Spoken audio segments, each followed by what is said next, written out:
Welcome to another chapter podcast with your hosts, Claire and Rebecca.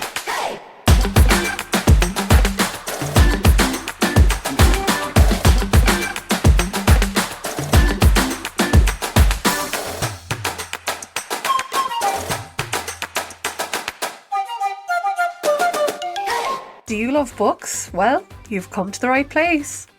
Join us as we discuss all things books.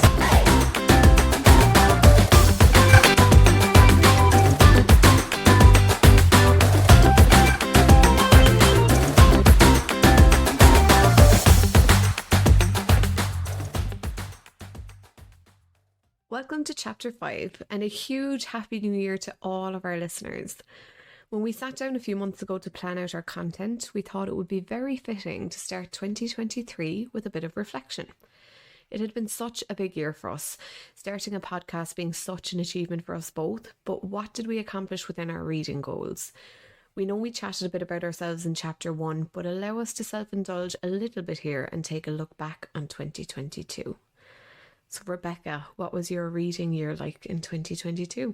2022 was a big reading year for me. You know, we kind of went into it in chapter 1. I got more books read this year than I ever did before. I listened to vastly more audiobooks than I'd say I listened to more audiobooks this year than I have ever, put together. But even outside of that, this was the year that I realised that I am a big fan of romance. There are so many books within my favourites this year in general are ones that I think back on really fondly that are romance ones, and I've connected with a whole, bunch of like-minded people as well. So this was definitely the year of romance. I also discovered that I like plague novels, which is kind of a random one. Yeah. Tell me more.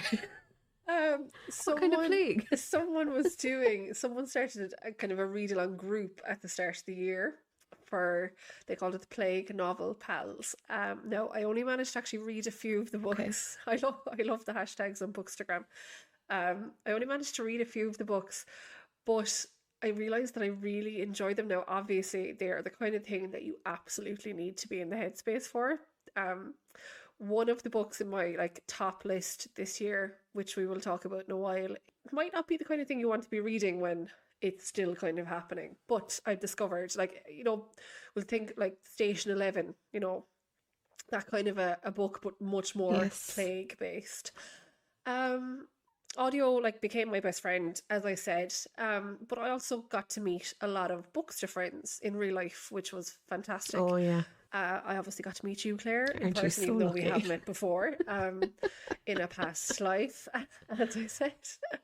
We went to events in Waterstones with some of the other Cork Bookster crew. We went to the Tired Mammy book club, Christmas lunch. I went to the Graham Norton launch above in Dublin, and just getting to meet people from this community in real life has been absolutely amazing, and hopefully there'll be a lot more of that next year. This year I hit 1,000 followers on Instagram, which was huge for me. I was saying in a previous episode that I just started this as kind of a thing where one night I was like, oh, it'd be great now to have that space to put up reviews and etc. Not thinking for a second it would become something where even 50 people would be following me. But also I actually told my personal friends in general, if some of my friends obviously knew that I was kind of doing Bookstagram, but I told people in general. So now I would share a lot on my personal Instagram about what I do in Bookstagram as well, which was a big step.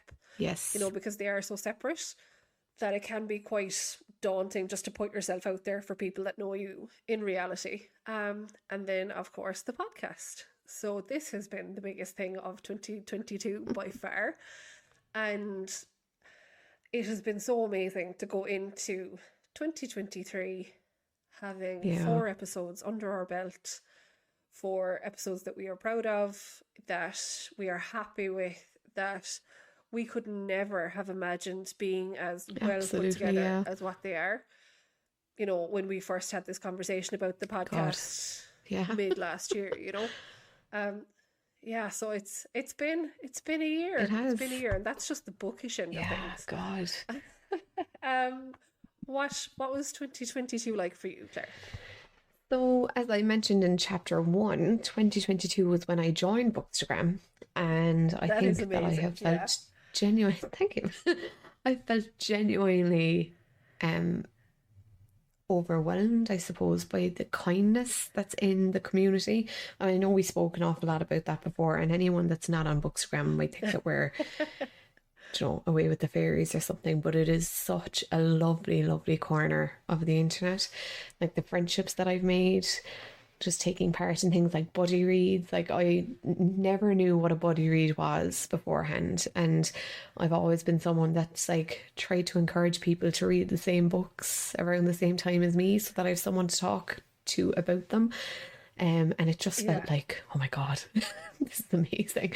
So I feel like I've kind of found my tribe, so to speak, this year, which is great. So yeah, I was invited to Andrea Mara's book launch, which was just class because I'd read her book and was so like enthralled by her skill as an author. I felt so starstruck to be asked to attend her book launch and then to meet her in real life and for her to know who I was just like it just felt so surreal. It Yeah. really is. And she's such a lovely woman and she's an amazing writer. Like, if you have not read one of Andrea Mara's books, you just need to press pause and go get one straight away because they are just phenomenal. My first one that I read by Andrea Mara, and I know I'm going off on a tangent, but was All Her Fault. I had a notebook where I kept track of who I thought was guilty, who I thought had done what, and what I thought was going to happen. And I was completely wrong at the end. And it was just such a good read. She's so skilled at setting you on the wrong trail. It's brilliant. But yeah, so sorry.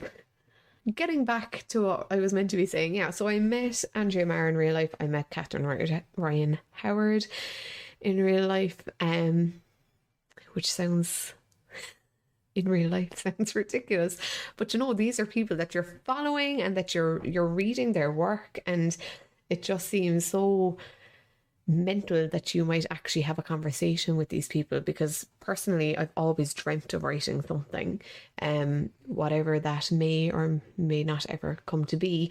It just I really have such respect for anyone that has achieved that already. It's such a scary thing to think about doing, that when I meet people that have done it, I'm just like, you're class, I think you're amazing. Serious fangirling. So yeah, that yeah, absolutely. Like I think people deserve an awful lot of respect. You put your heart and soul into writing a book, and like interviewing Catherine Walsh, like they're real normal people, but to me I seem to put them on a pedestal. I'm like, you're amazing. yeah, Go you. yeah. Look at what you've done. Yeah, so that was pretty big. And then meeting people that I had obviously been talking to on Bookstagram, in my messages and stuff, has been fab. Setting up this podcast was great. It was just a random idea, and it has just turned into something so fun. And then last year, it's so weird to say last year, it was yesterday, but yeah, for us it was yesterday. Last year, I read more than I had done in a long time, and I feel like I got a little bit of myself back. So yeah, 2022 was pretty successful in my books anyway. Excellent. I think both of us feel really positive about our book journey, our book, our bookish lives in 2022. Yeah. And that's what it should be like. I know we've talked about like reading more than we ever have, but like for some people that might be reading one book in the year. And yeah, if you read it all, I mean, even if you're just listening to this and you're not a bookish person, but even if anything we're saying or anything you were seeing online, or I don't know, like the end of year summaries in the papers, things like that, or make you go, oh yeah, that actually sounds interesting. Like, fantastic. Let 2023 be that year for you, Mm-hmm. So before we go into our own books of the year for 2022, the favourites, The Irish Times actually put up their best-selling authors in Ireland list in the last 2 or 3 days. If you would like to hear who they were. Absolutely. There might be some surprises, there may not be. Oh, I'm excited. Yeah. Okay, so the headline, and it's probably not a surprise necessarily. Colleen Hoover is 2022's best-selling author in Ireland with 4 books in the top 10.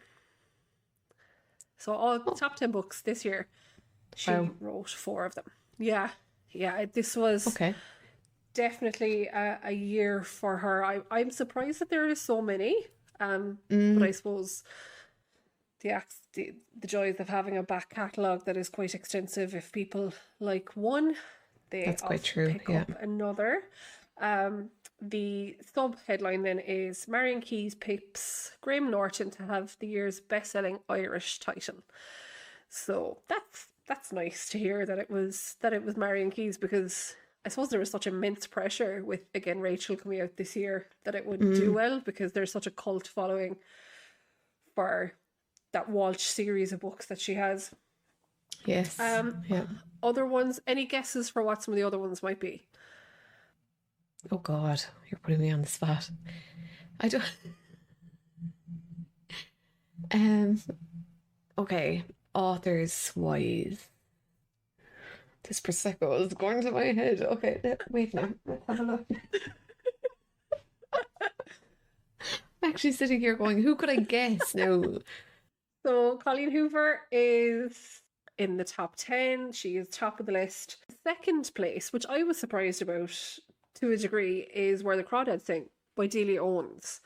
Not a new book, but the film did come out this year, and it has been put on the Leaving Cert course, that book. Yes, so for the comparative, both of those reasons, made it pretty big sellers for this year. Seven Husbands of Evelyn Hugo by Taylor Jenkins Reid is third biggest selling book in Ireland. I haven't read that yet. Have you not? No, I haven't. Excellent. No. It's excellent. Yeah. I really enjoyed it.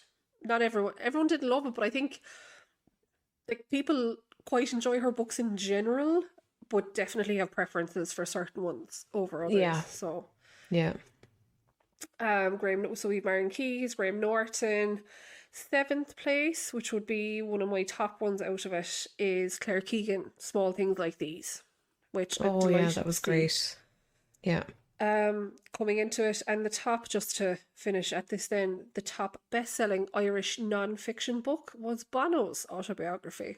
Okay. Which I haven't read. Have you read it, Claire? Nope. No.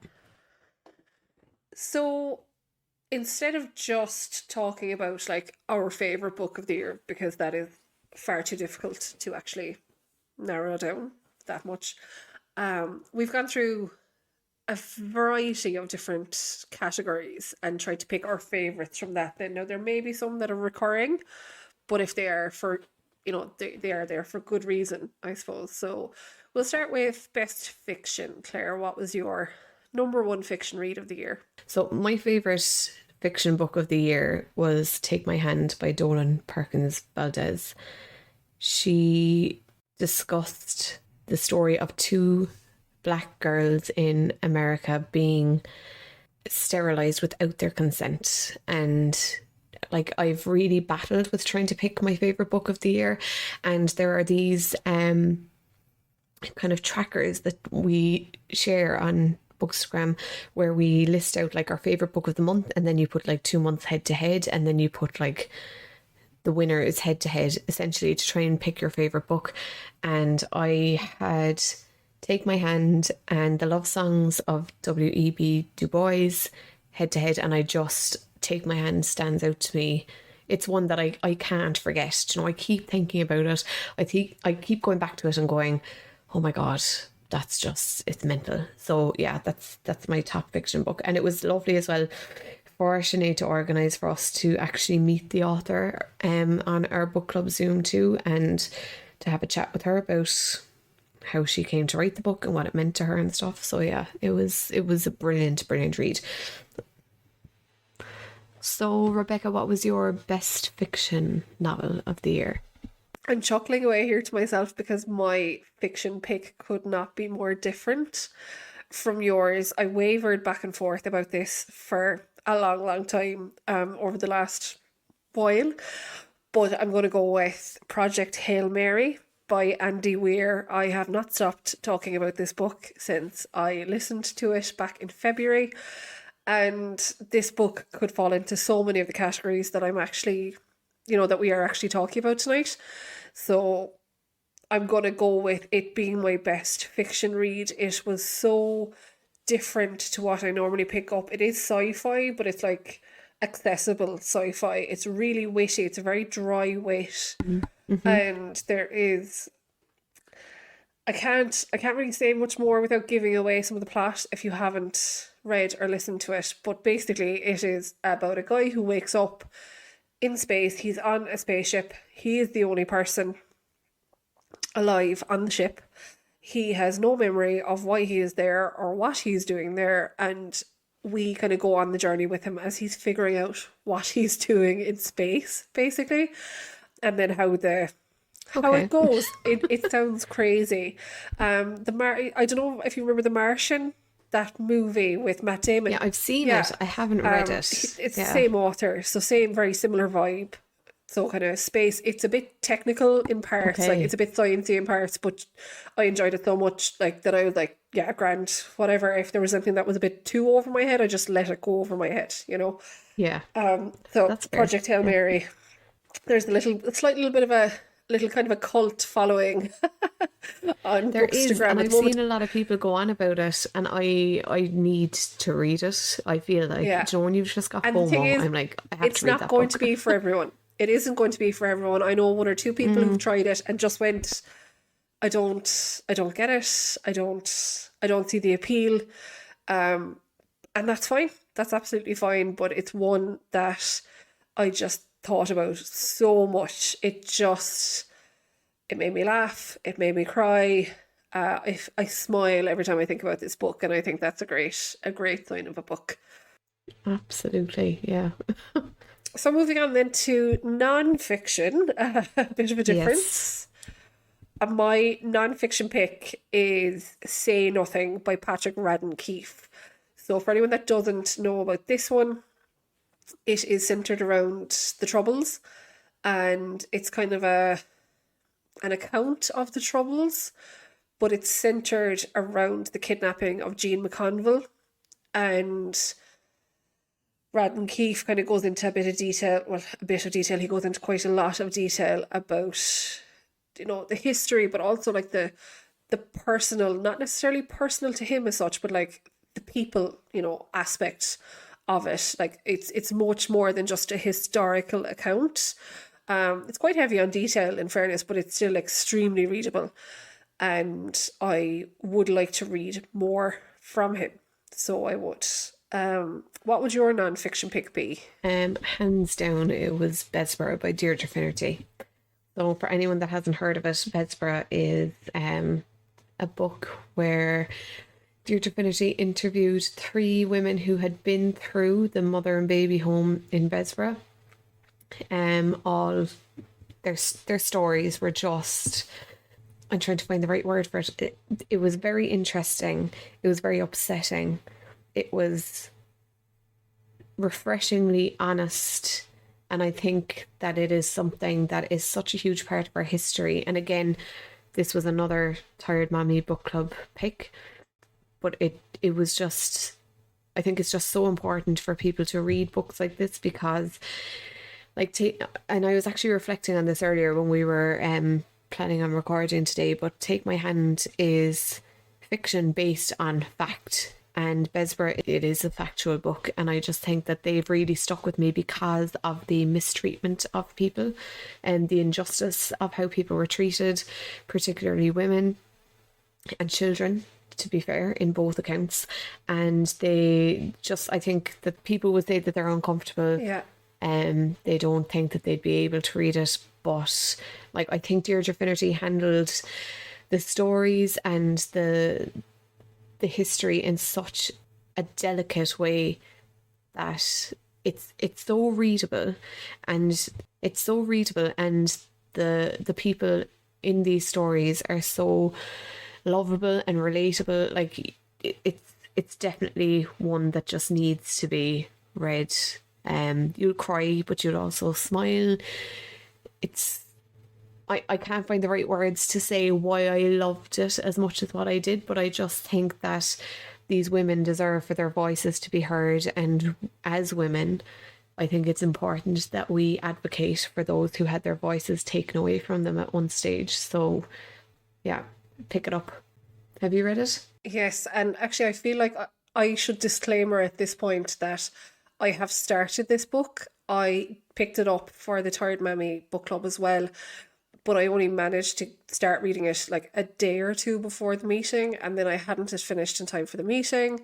The author Finnerty was on, and she was fantastic. I still went to the meeting because I was so interested in the topic, and I think I just haven't been in the headspace to pick it up. I absolutely want to finish it, and I think actually this week or next week I will pick it back up. And I think if I had finished it, this book would fill in a lot of my book of the year 2022 absolutely categories as well. So I just feel like I need to disclaimer that, because it is such a popular book for good reason, and it's not that I have read it and didn't feel that as well. I just haven't finished it, and I feel kind of bad about that, but I will get to it. No, I think that's fair. Like, we did say that, I think, in our first chapter, that like if you're not in the headspace for a book, it's perfectly fine to put it down and come back to it. Yeah. And I think as well, I feel, not that I feel bad saying that it was a favourite book, and it's very hard to talk about this in the sense saying that I loved the book when the story behind it is perfectly factual. I know what you mean. And you know that these are real women telling their actual stories. I think any reader will understand it. It's just difficult because it was so well written, but I couldn't put it down because I just think that so many women have been through mother and baby homes in Ireland, and I still think that we don't know the half of what went on, you know. No, I agree. It's something I remember years ago going to see the Magdalene sisters with my mom in the cinema, and I remember crying. Was it the Magdalene sisters? Is that the name of the movie? I can't remember off the top of my head, but I know the one you're talking about. Yeah, and I remember I was quite young, and I remember crying my eyes out inside there, and like, I'm a very emotional person anyway at the best of times, but I find it so important that these stories are told. I agree. Yeah. So for the next category we're looking at is the feel good book of the year, and I have narrowed that down to two. The first one is Parenting Hell by Rob Beckett and Josh Widdicombe, and the other one that I've got there is Mammy Banter by Serena Terry. These are two books that I just could not stop laughing out loud to. I'd be walking around. I listened to Parenting Hell. I actually listened to the two of them, and I thought that, you know, people would think I was going off my game because I was just crying laughing at the both of them for very different reasons. It was just so relatable. Even though like my child is very young, I just understood what everyone was getting at, like how hard it is, and how I think Rob actually said in one part of it, he was like, you need to just get over the fact that you're not necessarily in a relationship anymore, you're in a non-for-profit creche where the two of you are just running it and trying to keep everybody alive. And I was like, God, yeah, that makes so much sense. And then Mammy Banter was just great crack as well, you know, again talking about parenthood and how it's difficult. Like, I think Serena's book was more fiction. Yes, it was. It was just very funny because it just felt like such a real depiction of what it's like to be a mom. Her main character has 3 kids, and just how she balanced being a mom with being her own person and being in a relationship. I just thought that it was all quite entertaining, to be honest, and I just laughed out loud so much reading both of these books that I don't think I could narrow it down to just one. Yeah. What would be your one and why? I have read Mammy Banter as well, and it is hilarious, but the one that I picked, actually it's 2 as well, but I have snuck it in as a duology. The Bellinger Sister duology by Tessa Bailey. So that is Hook, Line and Sinker and It Happened One Summer, opposite order. So they were two of the first kind of romance books that I read this year. Well, I read them earlier in the year, and it has set a serious graw for Tessa Bailey for me. It is, so we'll say the first one, It Happened One Summer, is about there's two sisters, but it's about one of them, Piper, who is like this LA-ish girl, but gets sent away. This is the Westport in not Mayo book now, Westport in America. She gets sent away by her stepfather to basically like learn how to earn her own money and live her own life, and ends up falling for this rugged fisherman while she is there. I put it into my feel-good books of the year because these books really got me into that genre, but also they're just fun. Like, they were just great fun. Like, one of the big things I find with romance is that it's purely enjoyment. Like, grand, you know, it can be emotional and maybe you'll learn something from them as well, but that's not necessarily what they're designed for. It's to be enjoyed and to get swept up in the moment of what's happening, get swept up in the relationship that's going on in it. And I absolutely did with these two books.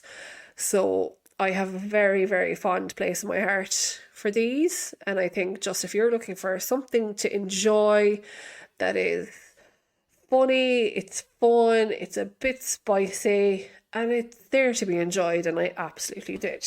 So that would be my choice. Our next category then is a bit of an about turn, a downer. Yeah. Yeah.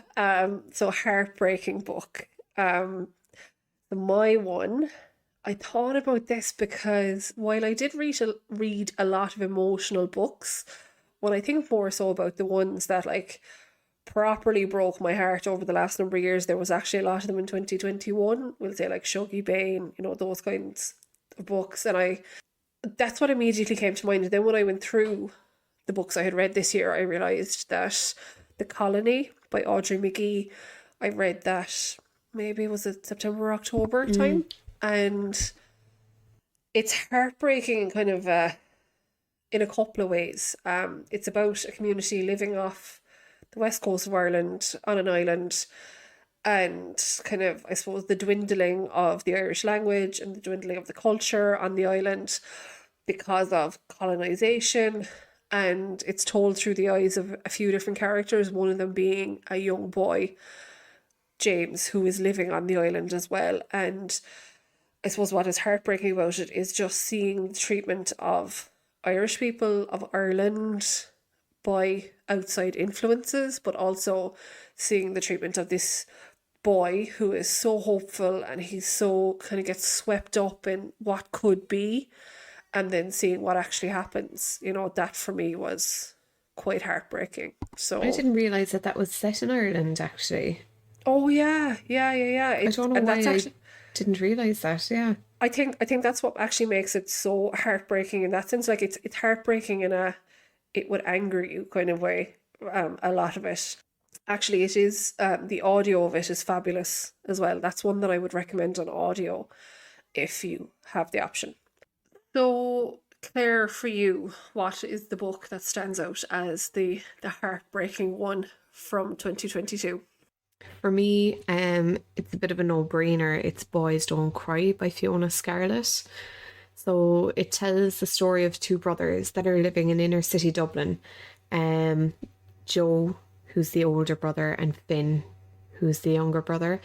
Basically what happens is Finn falls quite ill and Joe kind of struggles to keep his faith in everything that he kind of believes in, not even in a religious way, but like he really struggles with his place in society and how he's meant to behave. Like, is he meant to fulfill a legacy of falling in with the wrong crowd when that's not necessarily what he who he seemed to be at the beginning of the book. Like we know that he is a very good artist, and his teachers have quite an awful lot of faith in him academically and stuff. And just the fact that his brother gets quite sick, it just throws him off balance, and he kind of wanders down the wrong path. But yeah, it was interesting. I didn't really know what to expect when I went into it. I tend to go into a lot of books blindly.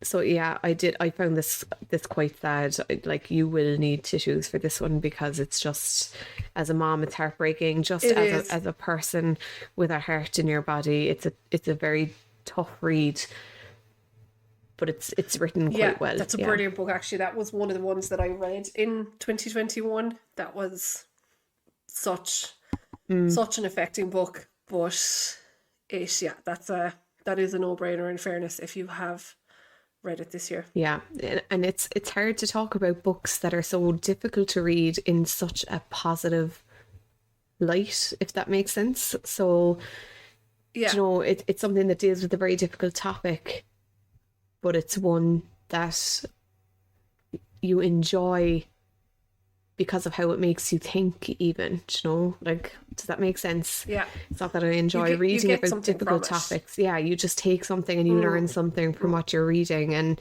I think when a book makes you stop and question yourself and your beliefs and your values, that to me is the signal of a good read. And that was definitely one of them for me this year. Yeah. Excellent. Our next category then is the most surprising read, and for me, I again have two. So the first one is Cinder, which I don't know if you've read it. It is like a dystopian version of Cinderella, which I again went in blind. I had no idea what I was reading, and basically Cinder, who is like the dystopian version of Cinderella, is a cyborg. I remember reading and going like, what the hell is going on in this book? Yeah, Marissa Myers, I think, is the author. I read it as a budgie read with Jen, and I had no clue what I was facing into, but I was seriously hooked. It was just a book that another one now that I just couldn't put down. It was just mad, but brilliantly written. It's a part of a series, and yeah, it was a case that we finished Cinder and we started the next book pretty much one day after the other, because we just wanted to know what happened next. Yeah, so there's a couple of books in the series. We didn't go any further than Scarlett, but that's the second book. But yeah, it was just one that really made me, I thought I was going into a more modern day version of Cinderella, not a futuristic. Yeah. It was mad. And then the other one that I have there is Mad Honey, just for the topic of it. I did not expect what was coming at me whatsoever. But again, two extremely different books there now, I must say, but both very enjoyable books as well. What was your most surprising read? So my one that I went with is one of these plague novels that I was talking about earlier. So I think it was actually the first one, first or second one that was picked for this year. And it's called The Doomsday Book by Connie Willis. So it was written, actually I checked, it was written in 1992 or released in 1992, but it was set in Oxford in England, like in a future from now, you know. It was set a bit in the future from 1992 itself. So the idea is that there is a group in Oxford University who specialise in time travel. And one of their students, so it's kind of the history department, and what they do is they travel back to different eras in history to get more information about Back to the Future. No. Not like it's deliberately for like historical study. And one of their students... Sorry, I've never watched Back to the Future. I don't know why I referred that. Back to the Future is brilliant. How have you never seen it? Yeah. No, let's skim over that piece of information, right? Sorry, keep going. But yes, one of the students is going back to... She's supposed to be going back to like 1320s. The 1320s to learn more about that era in history. But there is a mistake, and she gets sent back about 20 years after, which is the time of the Black Death. And oh my God. yes, and while she is after going back. So like pretty much at the same time that she gets sent back, Oxford goes into quarantine because there is a new strain of influenza. And the whole city goes on lockdown. And there's all this talk about people having to wear masks, and they're trying to develop a vaccination for it. And That sounds a bit familiar she can't come back from the era she's stuck in because all the people who are supposed to be helping her come back are after getting sick. Oh, wow. And she is left to her own devices trying to survive the Black Death, basically. So it was one of those books that I kind of went into going, this could be awful in the sense, like, not awfully written, but like, am I actually going to enjoy this? And thankfully I was in the headspace where I was okay with the parallels to current life. There was a funny enough part where a certain group of people from another country were visiting Oxford at the time and were very vocally against the restrictions that were being brought in and not wanting to do this, that and the other to keep everyone safe. And it was quite like Really? what certain reactions were in modern times. But yeah, for me, that was the Doomsday Book. And if you are in the headspace for that kind of a book, I thought it was absolutely brilliant. It did the historical aspect of it excellently, but obviously there is quite a lot of gruesome stuff in it because of the era it's writing about. So just, I would say, keep that in mind. That's all. Isn't it crazy that a book that was written 20 years ago can almost accurately depict something of the modern day? Like, is it just a case that history keeps on repeating itself? Yeah, Do you know, like a certain amount of it, I would say, is kind of logical reaction to something like this, you know, like staying clean, staying away from other people, isolating and whatever. But actually just randomly on that topic, I saw a headline only in the last 24 hours about the amount of things that science fiction, now that probably applies to writing and movies and stuff as well, but that science fiction has predicted, you know, that has come to be. That's crazy. Yeah, so there you go. So they were our most surprising reads. So on to our favourite book club books then from 2022. I'm going with a Tired Mammy book club choice because I'm not really involved in that many other book clubs. And the one I'm going with, for more reason than the book itself, is Still Life by Louise Penny. That was the first book that we read in 2022 with the Tired Mammy book club, and it is the first in a series. So it was the first in the Inspector Gamache series. And the reason I love this particular book so much is not necessarily the book itself, because it is a series, the book does an awful lot of setting the tone for future books, if you get me, like introducing characters, kind of laying down plot points that become more relevant in later books. Obviously there is still a plot to the book itself, which is that someone has been killed in this small rural Canadian community of 3 Pines. Inspector Gamache, who is the head of homicide, is brought in to solve the murder, and then you get to meet all these amazing people from this community. I do remember at the time reading it, and there were certain characters that I was like, why are they like that? They are not very pleasant. I'm not sure I like this character. And you know, things like that. But I have kept reading the series. I am currently on number, is it 15 or 16? 16, I think. And a few books in, you get to see why the characters are the way they are and why they are interacting with certain people.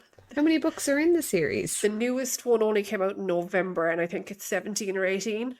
17, I think. Okay, because I've seen yourself and Circa talk an awful lot about these books, and it's actually on my 23 and 23 to read, because I had bought it for the Tired Mammy book club pick in January of last year, and I just didn't get around to reading it. Claire Ormond Books and Circa Lower Lover have been championing it for so long, championing that series, and I'm so glad I stuck with it. Like, Louise Penny is my top read author this year for this reason. I didn't expect to get through the whole series, to be fair, by the end of the year. And I'm currently on one of the books, but I picked that book as my favourite book club pick because there were so many books from the Tired Mammy book club that you could have put in. But for the reason that it has introduced me to this amazing series. Like, for the last 4 or 5 books, I have cried at the end of each of them. Oh my god! You get so attached to the characters. Have you cried for good reasons? Good and both. Yeah, you can't help but feeling attached to the people, attached to the area it's describing. It is now, after coming out as a series on Amazon Prime, I'm sure. If you are interested, I would say read the books first though, because there is a slightly different vibe to the series, but it's still, I have to watch most of it yet. Yeah. But that was my favourite book club pick. What about you? Yeah, I have to keep with the Tired Mammy book club because I'm not in any other ones, but mine are both again, mentioning books that I've mentioned before, Take My Hand and Bessborough. They were the ones that stood out to me. I couldn't narrow it down to anything else. Excellent. Yeah, so moving on from that, then we decided to take a look at our best memoirs. Now, mine was Beyond the Wand by Tom Felton. I grew up reading the Harry Potter books, and I always felt that Tom Felton was a bit of a cheeky chap, which he actually is. His book at the start based an awful lot on Harry Potter, which the title would suggest, but I thought we were going to get an awful lot more of him as a person and stuff, which we do. We get snippets of it, but it's the ending of the book was the most important bit of this for me, because it's after his time in Harry Potter, and we learn an awful lot about how his life has unfolded since and how he behaves, and how, without giving away too much, but just the road that it took him down and where he has ended up, I suppose. And I would follow him online, and I would never have imagined him to lead the life that he described in the book, if that makes sense. So yeah, it kind of, it stood, like, I also read Matthew Perry's book, and I think everybody knows an awful lot about Matthew Perry, so you kind of know what to expect when you're reading a book by him, to an extent, again, because that was also a whirlwind of a book. But yeah, Tom Felton's one, I didn't know what I was going to meet in the sense of his personality and his life experience beyond the Harry Potter series. So yeah, that was my one. Okay, excellent. You? Yeah. I would have to go with Dave Grohl, the storyteller. I would be a fan of the Foo Fighters in general. Wouldn't be a super fan necessarily by any means. Have seen them play a couple of times, Slane being one of the most memorable ones.